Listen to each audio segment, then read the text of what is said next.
تفتكري ايه هو اطول نهر في العالم؟ نهر النيل. في العالم؟ لا ثانية. امال نهر النيل ده اطول نهر في ايه؟ في في مصر. طيب ايه بقى اطول نهر في العالم؟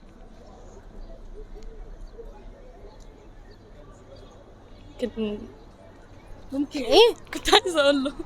كنت عايزه ايه؟ اقول عشان له ايه ده اكيد مش عارف. هيعرف. ايه اطول نهر في العالم؟ شفت قلت لك مش عارف. معرفش. طب اديك اختيارات. ماشي. نهر النيل ولا نهر الامازون ولا نهر الكونغو؟ امازون. الامازون. طب تفتكري بقى نهر الامازون ده فين مكانه؟ في اوروبا. فين في اوروبا؟ يعني مثلا نهر النيل موجود في مصر. الامازون ده بقى موجود في انهي دولة؟ في اوروبا. ايوه فين في اوروبا؟